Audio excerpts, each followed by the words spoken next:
I believe that every plot, no matter how challenging, is just a beautiful garden waiting to emerge. So my team and I are coming to the aid of some extraordinary people. And turning their unloved outdoor spaces Right, well, there's definitely scope for improvement. into breathtaking gardens. No way. Oh, no way. Welcome to Love Your Garden. This week I'm in Salford, Manchester. I'm here to meet sisters who've been twin pillars of the Salford community all their lives, more than 80 years. Oh, didn't I mention? They're identical. Born and bred in Salford, 87-year-old twins Betty and Rita Mills have spent their lives tirelessly raising money for their community. During their lifetime, the sisters have raised tens of thousands of pounds for a host of local charities. Betty and Rita will give you their last penny. They run tombola stalls and raffles, and they believe that they are put on this earth to help other people, and that's what they do. As lifelong members of the Salford Cathedral congregation, they've volunteered tirelessly for the past 70 years. Betty and Rita are extremely special people. They're 2 in a million. Despite still committing all their time to helping others, the sisters now find themselves in need. Old age and infirmity led them to move to this bungalow. The outdoor-loving pair had to accept this as a garden. Rita had a fall a couple of months ago, and since then she's been pretty much housebound, with Betty having to look after her. So I think it's about time we had a bit of good news. Hello. Hello, you must be Betty. I'm Alan. Oh, I don't believe it. The postman doesn't come this late, does he? Where's Rita? Shall I go in and see? Hello, Rita.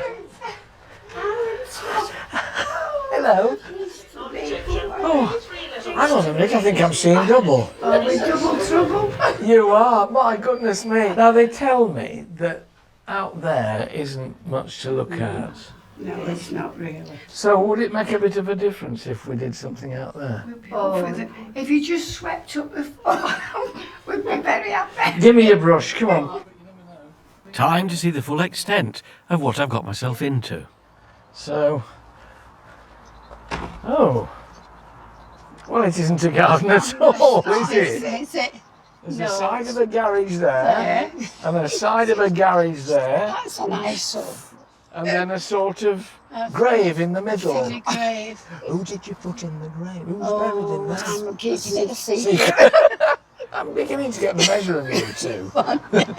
So we need it to be a garden, don't we, really, rather than a yard? Yeah. What if I said, all right, then we'll do it? Oh, thank you so much. That'd be all right. Oh, it'd be awful. It'd be I all right. just can't believe it. Think we're dreaming. Come on, let's get you back in and we'll see what we can do. Thank you. It's pretty obvious why these remarkable twins spend no time in their back garden. There's just nothing in it. So I'm sending them off. Well, we'll see you after a little break, okay? Thank you. All the best. Bye. This is one of the dullest backyards we've ever tackled. Luckily, my dynamic trio, David Dominy, Katie Rushworth and Francis Tophill, are on hand to resurrect this lifeless space. I don't think a chic urban space would suit the ladies, so I'm planning a more traditional design that's easy for them to access and manage, with a smooth stone path that's easy to walk on, and will weave down the garden past easy-to-tend curved raised beds that'll give colourful planting areas. In the middle, there'll be bisecting circles, one paved and the other a lawn, to add much-needed greenery. And at the far end of the plot will be a gazebo, to give shade in the summer and a place to relax. As ever, David is handling the big landscaping projects, and his first task is to get those raised beds built. But my ambition for this garden lies beyond just nicely planted features. In the middle of the hustle and bustle of nearby Didsbury, you'll find, quite unexpectedly, a magical, picturesque cottage garden. It's a style that's known for its informality, with swathes of different textured and coloured plants happily living side by side. The other thing cottage gardens are known for, which I think the ladies would love, is quirky features. If we can capture just a fraction of what's done here, we could really make a difference to their daily lives. One of the main challenges of this garden is its unrelenting dinginess, so I've come up with rather a neat trick to change all that. I hate this wall. Gravel, vertical, it's horrible. What I'm going to do is clad the whole of this building with this light wood effect. It is in fact composite, but there's no maintenance at all, which is going to be great. Francis has ducked out of the back garden to get to grips with a rustic water feature. The twins love the sound of water, and it also helps to cancel out all the traffic noise around an urban area. But I want to make something that's really quaint and cottagey for them. So, I've got this fiberglass tub, which I'm going to fit with a piece of wood on here, and then sit on it a lovely old pump, which will then cascade water and keep a constant flow of trickling, which should sound lovely. A ready-made water feature of this size can cost hundreds, so it's worth Francis getting creative. He could even use an old tin bath or any container you fancy. Don't do it like that. I think it's going to look lovely. Look at my face, I'm inspired.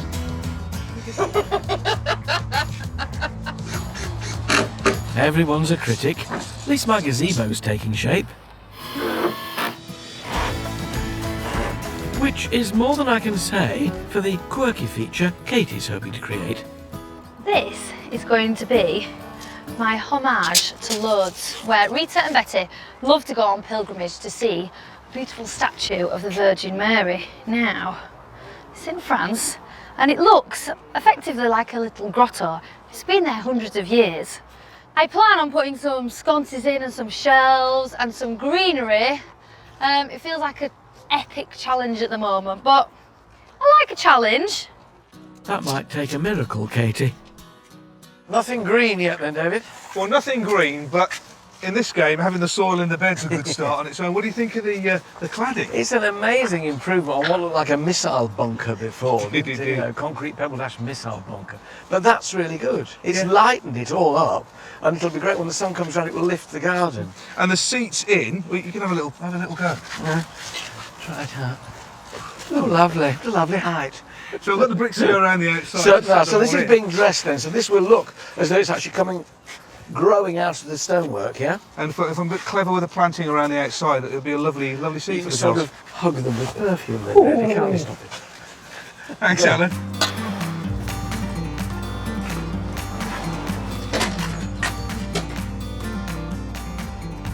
I think I'm going to ban trellis from future Love Your Garden projects because it appears to have more sides than a new £1 coin. Just when you think you've done it, oh, there's another bit I've missed.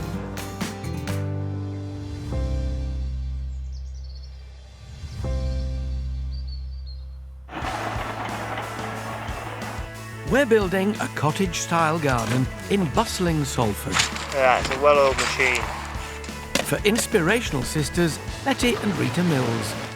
And what I want more than anything else is green. Wait, what do you got there? Oh, right on cue. Isn't that something else? Now your challenge here is not to knock off a single flower. Isn't that Some beautiful? challenge. These cottage garden staples like this clematis and hydrangea should give the garden that country retreat feel I'm looking for. Oh, goodness me. I'm updating the classic cottage planting plan just a little. The idea is to use fewer varieties, but plant plenty of them.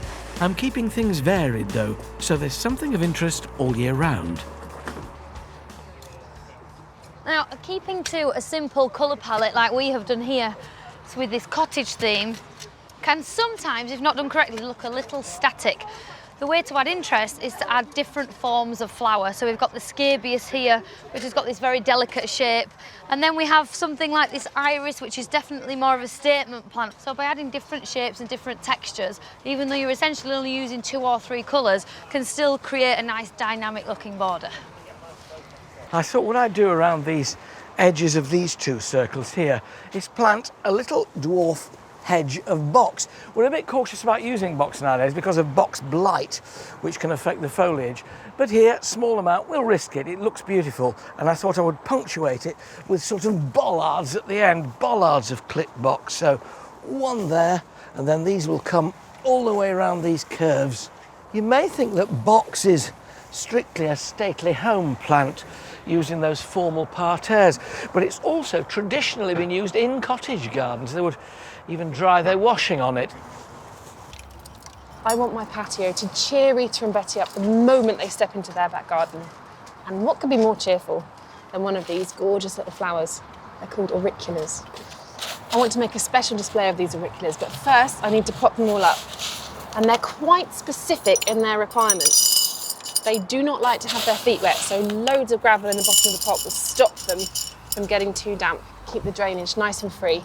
And what I'm going to put these in is called an auricular theatre.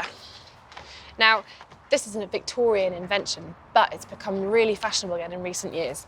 And what you do is just put in your auriculas like that and make a lovely, neat and symmetrical display, complete with labels, so you know exactly what flowers you've got.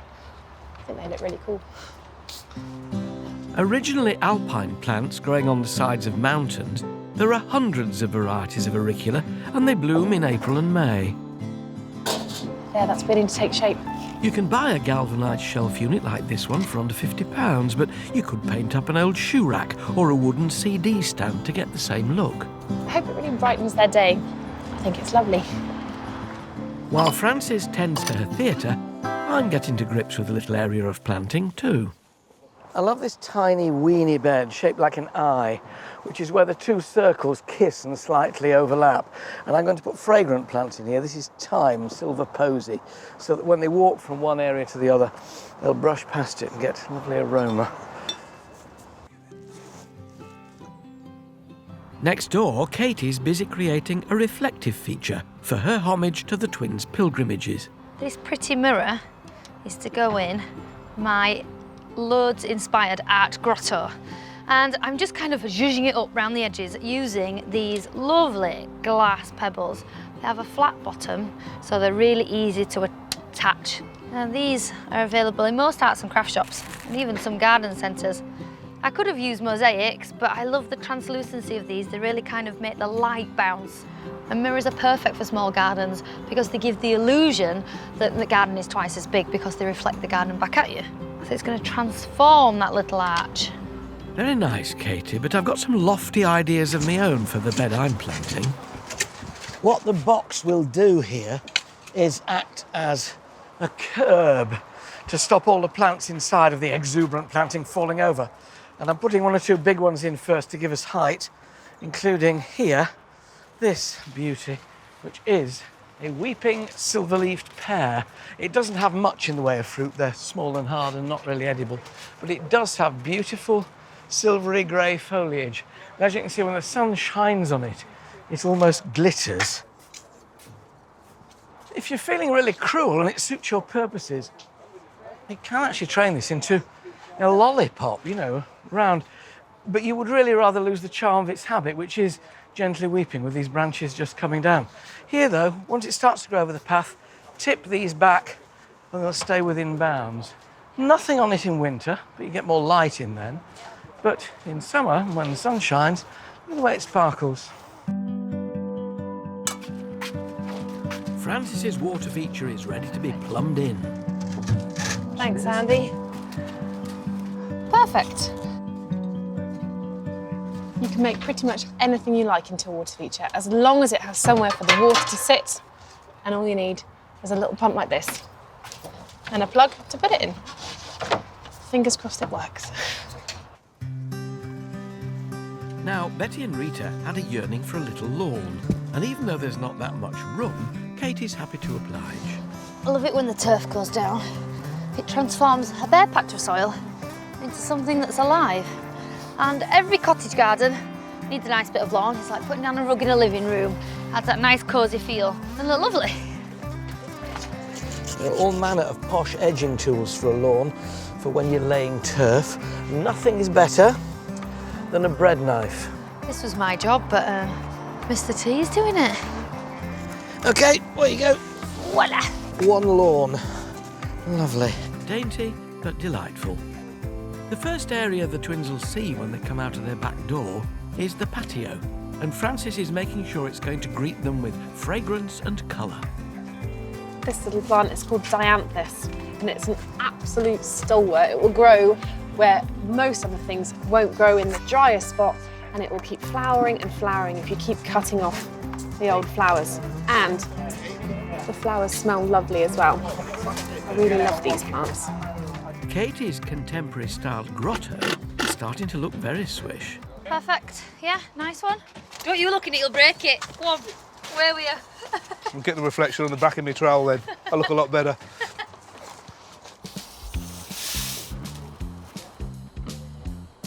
This isn't the bit where I get soaked. That's what I wanted to happen.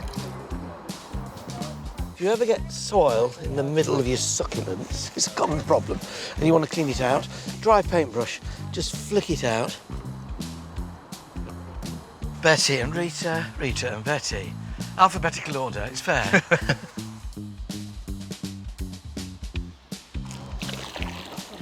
Give us a smile. I mean, I've left labels and I know you hate that. No, but I do like them. The back of the pot. Parks Department training. You can't unlearn those lessons. You can't, no, not at all. The twin sisters have devoted themselves to their community and stuck together through thick and thin. I'm chuffed to say that our flower-filled thank you to them Lovely.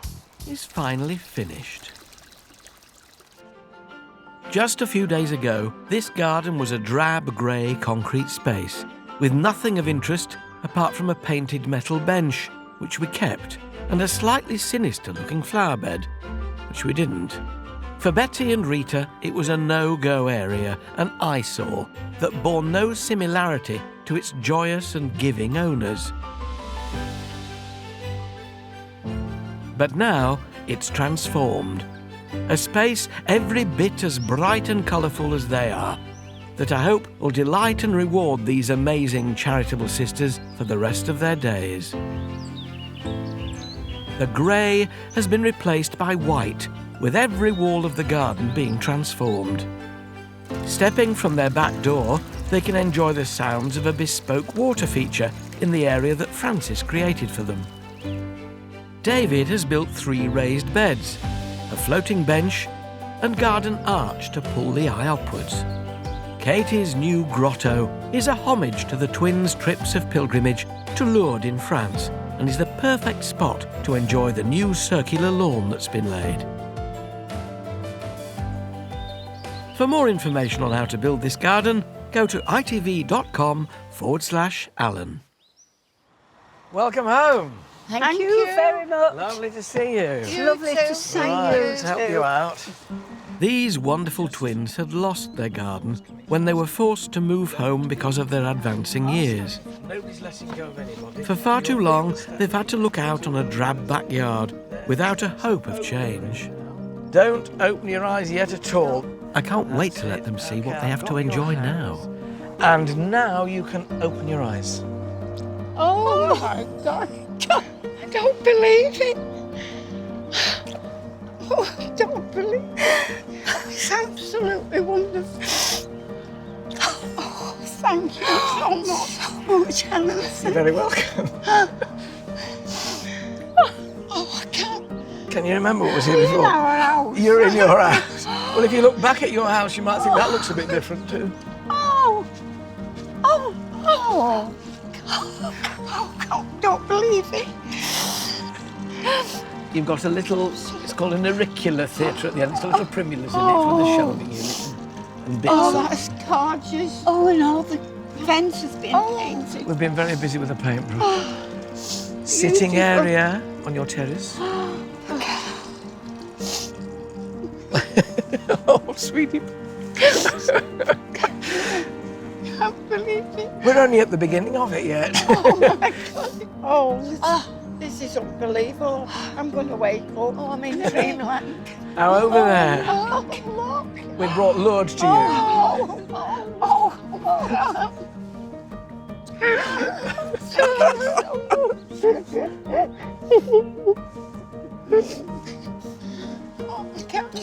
Don't set me off. All right. And there's a little plaque there that says, to Betty and Rita, you are truly 2 in a million. Oh, So there you are. anybody saw that much of us. Oh, I wish my mum and dad could see this. Here's a little circular sitting area. You may notice the cushion. Oh, look at that. Oh, they've got our names on. Oh, I don't believe it. How clever. It's not bad, is it? You must have all worked very hard. Will you come out here a bit now? All the time. We're all the time. But when it's too sunny, I've got a little spot here for you. In there. Oh, a dream come true. Quite a nice garden to have a party in, isn't it? Beautiful. Shall we have a few folk round? Yeah. Can we? Yeah, go on. Oh! Thank you so much for... Cheers, Alan. All the very Cheers, best to I'll you. send you. Believe it or not, there is a garden underneath there somewhere. And there's also 2 ladies, Rita and Betty, who can't believe that anybody has done anything for them because they were put on this earth to do things for other people. Well, it just goes to show that sometimes if you do things for other people, they are delighted to do something for you. I think they'll enjoy it. Till the next time, I love your garden. Bye-bye.